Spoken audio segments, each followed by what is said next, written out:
Hi, I'm Mark Armini.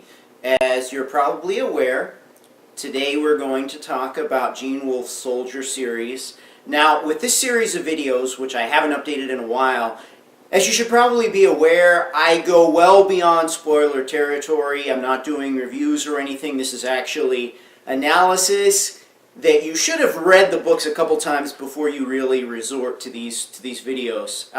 So the Soldier series, I think, is one of Wolfe's greatest works. We're only going to be covering the first 2 volumes today, but I feel like my thesis, the main idea, the takeaway here, would actually spoil your enjoyment of the 3rd book as well. So I recommend that you read all 3 books before you continue on with this. Now, part of the interesting thing about this particular work is that Wolfe really tied so many of his stylistic traits together in a way that I don't think has ever been seen before, because we have a setting that is almost entirely pagan, right? We have a main character with a head injury who sees the gods, and yet at the same time, the Christian symbolism and the whole ideology behind almost all the plot lines, the way they resolve by the end of the 2nd volume, I think really ache for an explicitly Catholic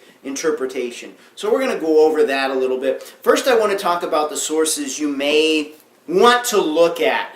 Clearly, Wolfe's primary source was Herodotus, right, the histories. Now, while Wolfe was pulling almost entire scenes exclusively from Herodotus, right, there are other sources out there. Thucydides, Graves, Greek myths. However, I do feel that this is probably the primary source where you can get whole scenes like the Nurians, Scythian customs, the Amazon women's, their theft of horses. So many of the plot lines actually come from this, including the fall of Sestos, where you have Artaxerxes, the satrap there for the Persians, right, actually being crucified and his son being stoned to death, where Xanthippos kind of acts like Pontius Pilate. So let's real quickly go through the basic plot here. Now, first, Latro, the main character, starts on the side of the Persians in the conflict. And now there's a couple good reasons for this. He seems to be a Roman mercenary who's working for the Persians. Now, one of the subtexts here is that Persia actually had a monotheistic religion, more or less, right? Zoroastrianism, Ahura Mazda, they're all good God. So even though there was kind of an opposite to that God, it really does resemble the Christian worldview quite a bit more than the pagan pantheon that we get with the Greeks and even the later Romans, right? So we have an all-good God with an emphasis on free will and dualism that I think really appealed to Wolfe. So you have him starting with Persia, even though in a lot of modern depictions we kind of see the Greeks as the more enlightened after this kind of Athenian democracy took over, and the Persians as kind of exotic and strange, like in that movie 300. Well, in this case, we have something more like, I don't want to call it necessarily an enlightened worldview, because clearly the Persian emperor has some real moral failings as well. But he starts with Persia. They are about to crumble, right? They are mightier than Greece, but their invasion plan is simply not going to work. So Latro starts with Mardonius and his immortals, right, working for them with Persia. The Battle of Plataea, they call it Clay here, happens, and he receives his head wound at a temple of the Great Mother. Now, when this happens, the Persian Empire has already started to fracture at the seams, right? So he's going to quickly be transposed into Greek hands. So after that battle, right, he's been injured, and they're basically captured by the slaves of the Spartans. Now, in this book, Latro is Roman, so he translates these place names into words that as he understands them, right? So he calls the Spartans rope makers, Athens is thought, Corinth is tower hill, Thebes is hill. So here you have him in the hands of the Helots, the slaves of the Spartans, and in the backdrop of this we have the divinities, right? So the Helots worship an ancient deity, right? According to Robert Graves, probably the most ancient deity, this primordial great mother figure. And it seems as if she is in some kind of conflict with the triple goddess that the Spartans and the ascendant Greeks are actually worshipping, even though she too seems to have some kind of primordial nature as well. And the interesting thing about the deities in this is that even though only Latro can see them, when he touches them, they become real to others. So it's almost as if, right, he can touch them, other people can see them. When he touches people, those deities can begin to act on those people. So it's almost as if he's a vortex of this divine attention. And I think that previous looks at the text have not really accounted for this very important role that Latro plays here. So he falls into the hands of the Helots. Soon enough, right, he winds up under the Athenians. Okay, great. The democratic system under Athens there winds up being not ideal. So when you look at the interaction of these Athenian diplomats and politicians at the end of the second volume, you see that all they're really interested in is money. Right? There is this greed for money that runs really deeply there. Whereas the Spartans, who are their allies against Persia, they have such a kind of gung-ho warlike mentality that it's almost as if they are trying to control exactly what arete or manliness is, right? Their influence is so strong in the Greek world here. They're so powerful that the ideology is based on these Dorian Greeks rather than, let's say, the Ionians from Athens or the Achaeans, who are more familiar from, Homer's Iliad and Odyssey, right? Those are the Achaeans right there fighting the Trojans, who would eventually, according to Virgil's Aeneid, found Rome through Aeneas. Right? So we have a lot of historical backdrop here. This is set, like I say, right at the cusp of the Peloponnesian crumbling. But what we need to consider is that Wolfe is telling a story about the divine and its interaction with humanity. So Latro is not just a simple hero, because so many of the events that surround him are otherwise inexplicable. So for example, he receives a prophecy from the temple of Apollo there, right, in Thebes or Hill, and it tells him, hey, look under the sun if you would see. Go make sacrifice to me. So it actually shows him trying to fulfill this prophecy so that he can heal himself and be reunited with his allies. He really has no memory of it. Now, the interesting thing of Wolfe as a structuralist is that at the very end of the first volume, he does actually get reunited with his old legion as they're being massacred at Sestos. So they're still with the Persians. Sestos is about to fall in one of the pivotal victories for the Greeks along the coast, and the Spartans, the Athenians, have kind of banded together, and they're fighting the Persian control of Sestos there, which is a Greek city. Now, when that happens, Latro comes across his old legion, and someone calls out for him, Lucius, so he learned his name. Now, a lot has been made in the past that maybe this resembles a Greek word for wolf, and the prophecy of Apollo did involve that, but more importantly, right? This is a name that means light. And Ahura Mazda is the god of purity and light. So this Persian god really does influence a lot of the talk about divinity that so many of the other characters have. So the reason that Latro falls into Spartan hands once the Athenians kind of have him is that Pausanias, right, one of their regents, there's two of them in their system, has a dream sent from him by Persephone, right, the maiden, that there's someone whose victory is assured, right? He's going to win no matter what. And so he sees Latro, the man with no memory, who's going to be carrying a certain type of flower, and will write his memories in a book. So when he sends his Spartans out to find Latro, all of those aspects of the dream come true, right? When Latro made a sacrifice at one of the subterranean temples at Advent, right, the Eleusinian mysteries, he talked to the maiden, right, Persephone, or Kore, and she gave him that lupine flower, and she further elucidated the nature of the prophecy. But the things that Latro said in that encounter are very important, because there's a point where she says to him, don't you know that no mere mortal can threaten or harm me? And he says, no, I didn't know that, nor that I'm a mere mortal. Perhaps I am, perhaps not. And so you have a lot of these suggestions, right? That Latro is far more than an ordinary human being. Victory is always there for him. Now, he does get manipulated by Pausanias's mantis, right? This kind of priest figure. And he sets a compulsion on him to destroy another character, Hegesistratus. Now, Hegesistratus was working for the Persians, even though he was a Hellene, right, a Greek. And he's one of the primary characters in this, because to escape the Spartan trap, he hates the Spartans, right? And they arrested him at one point, and to get out of their trap, he cut off his own leg and escaped through the wall, or his foot anyway. And so Hegesistratus is active in the second volume a whole lot. And Latro is compelled, right, to try and kill him by this kind of spell that was cast on him. Now, the main plot gets pretty complicated. We see how Latro goes from Persia to Athens to Sparta. When they engage Sestos at the end of the first volume in that pivotal battle, for just a few hours, he's back on the Persian side again, right, with the Mede, Artaxerxes.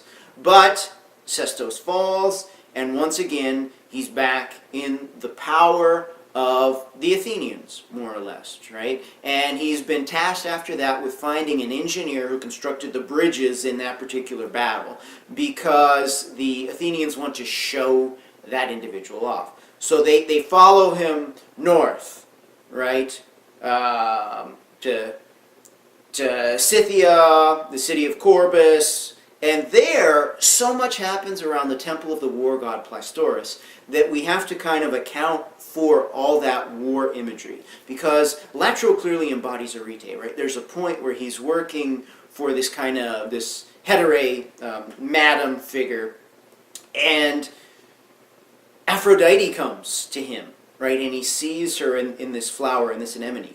And later he sets his mistress Callios to bed, and he says, just as Aphrodite was the spoken word, Callios seems to be the written word of that same word. So love, really, right? But the written word, according to Plato in Phaedrus, is kind of a corruption. And he has Socrates say it, right? Where there's the spoken word, which the speaker can verify and maintain the same meaning, but the written word can be augmented and debased and destroyed. And that's exactly what the Spartans have done to the idea of war.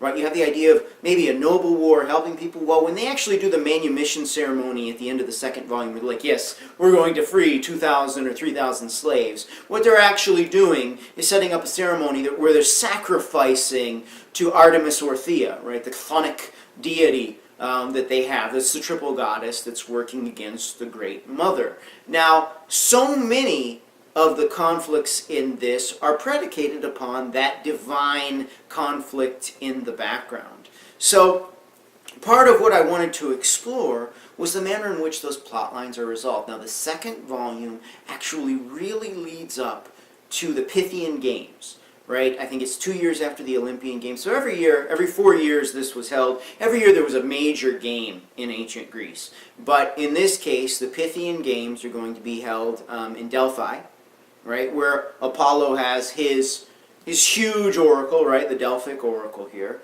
So the second volume is kind of this double-stranded plot where they're trying to retrieve the engineer, and once they do that, then Latro competes in the Pythian Games. However, he's been so damaged by something that happened at Sparta that he really is not the same at the end of that volume. He's in despair, he's thinking about suicide, because even though he can't remember, those slaves have been massacred in front of him. So the Spartans have really kind of desecrated the idea of Arete, right? What is greatness? What is manly excellence? Latro's one of those characters who's so manly in a positive way, right? So he has Io, the slave girl, who's with him, and even though she really wants him and loves him, he refuses to take advantage of her because it wouldn't be the noble and right thing to do. So his innate character is one of nobility and protection. Now, it may still seem a little bit macho to us, right? Like when he loses the one wrestling match, or he loses a toss, he's like, oh, I wipe the tears from my eyes, but tears are not for men.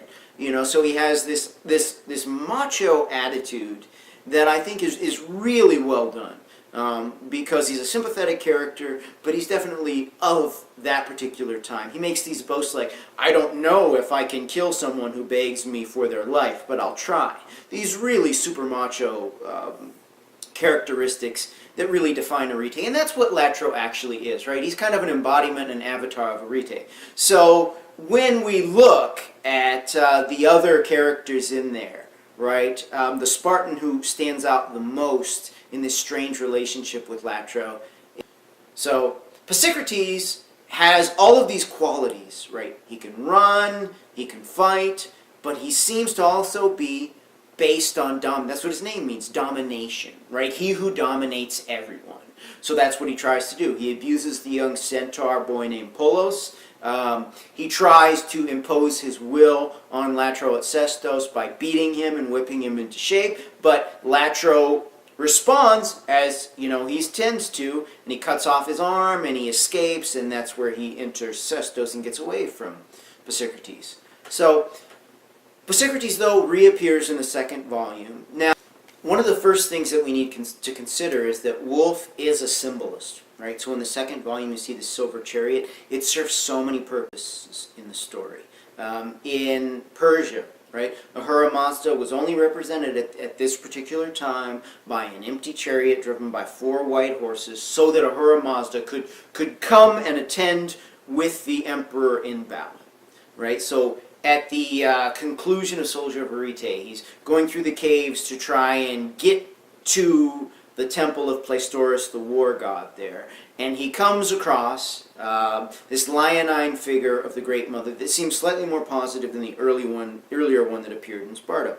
Now, when he gets there, right, she kind of invites him up to the chariot, and he's like, boy, this feels very familiar. That chariot implies so many things, because obviously, if a chariot is drawn by 4 fiery steeds, right, that is a sign of Ares. If a chariot is driven by 4 white steeds, it's a sign of Ahura Mazda. If it's a silver chariot, it's a sign of Artemis.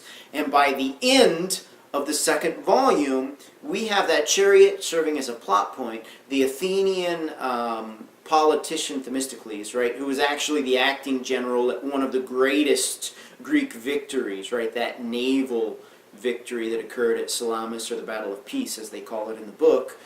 In that case, even though there was a Spartan commander, Themistocles was the one who was actually making the decisions. So the Spartans are kind of uneasy about that, and they realize he can be corrupted. So they honor him with this silver chariot, and then he competes with that in the Pythian Games. So even though he wins at the end, because even though Latro is driving for Pausanias, the Spartan regent, there comes a point where Latro has already set up a slave rebellion.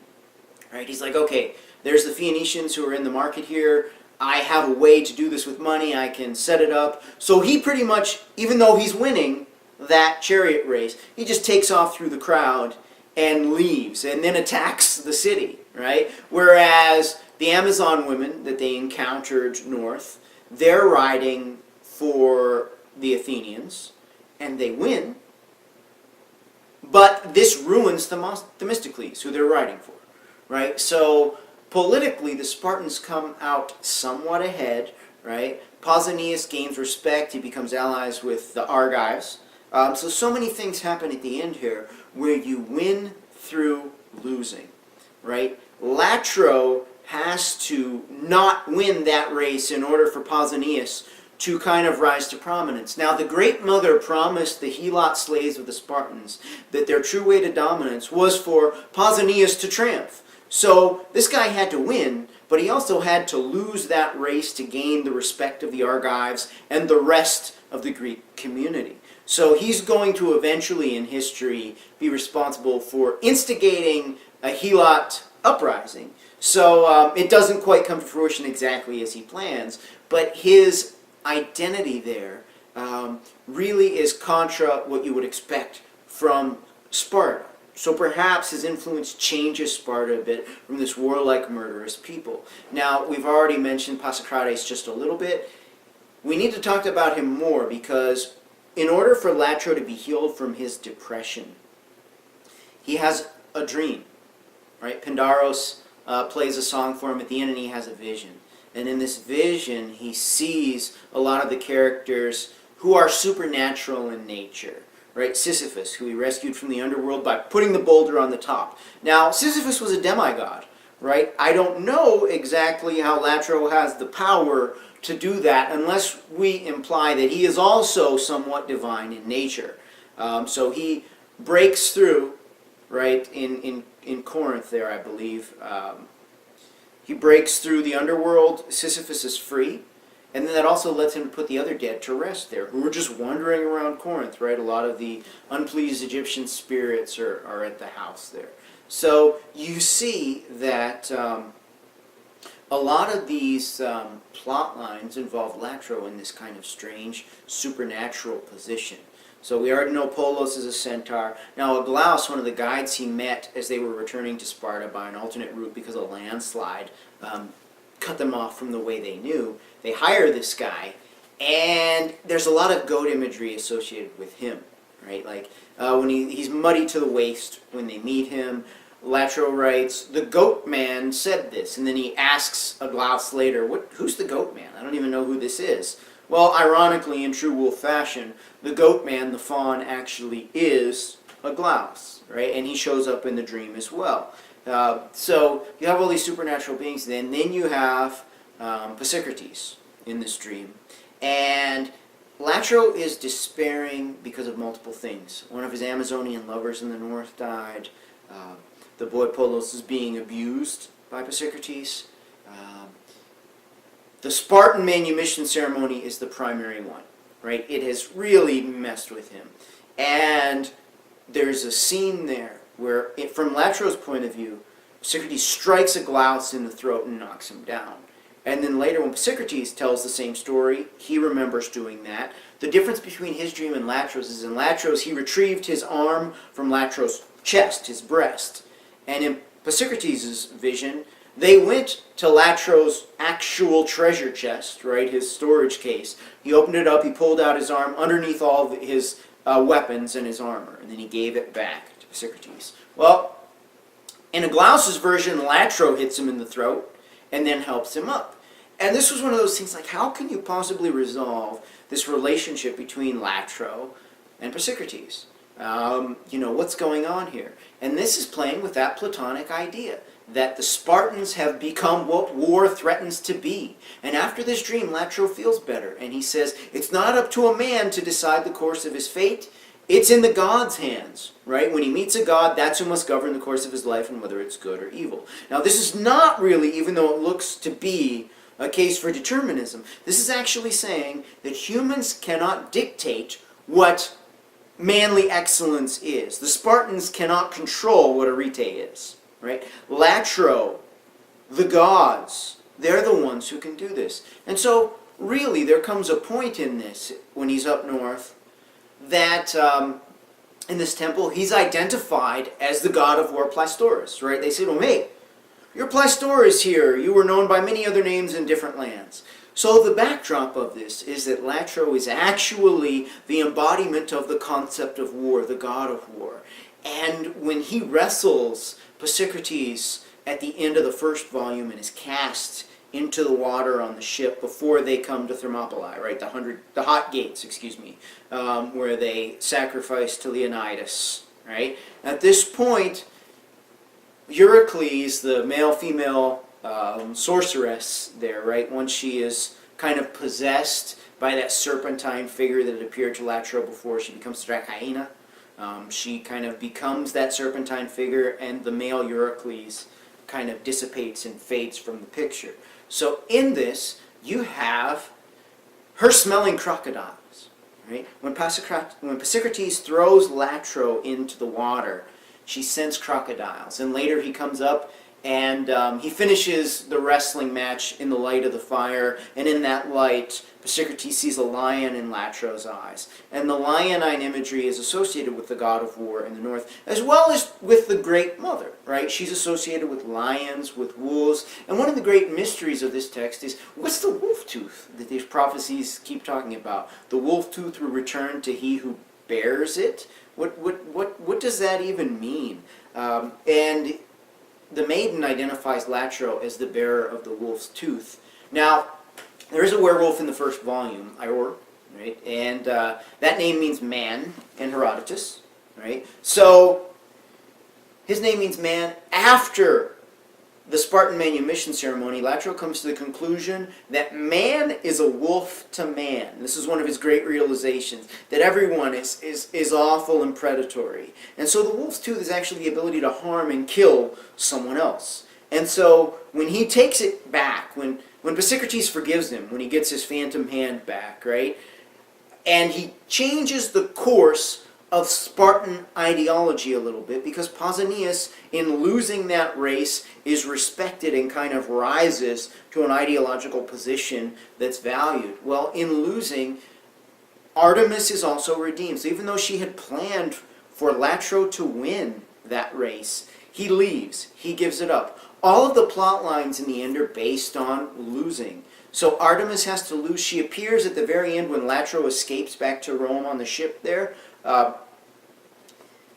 She appears next to him because she has been purified by this. And the reason that this can happen is that Latro is not just a man, right? He's much more than a man. Pleistorus, at one point, by the engineer from the north, is called Ahura Mazda Incognito, the all-good god. So what we have here is Ahura Mazda Incognito as a war god, right? And we have all of these deities kind of synthesized together. Latro's head wound is a symbol of the break of monotheism from the world when Persia starts to crumble. And it's only going to be reinstituted in the Pax Romana, right? Where you have, okay, Rome as an entity subjugating the world with force. Now Mars is a much more positive character in Roman ideology than Ares is in Greek, right? Ares is kind of this boorish figure of violence.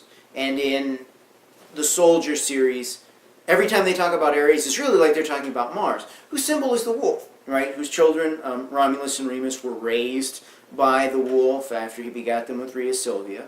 And so there is the sense that all of the symbols of the other gods are being appropriated by Latro again, right? The leonine imagery in his eyes, and from Pleistorus in the north.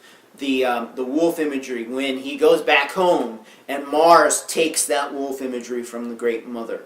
The chariot imagery where Artemis is redeemed at the end. And so the chariot's also a symbol of Ares, and it's also a symbol of Ahura Mazda.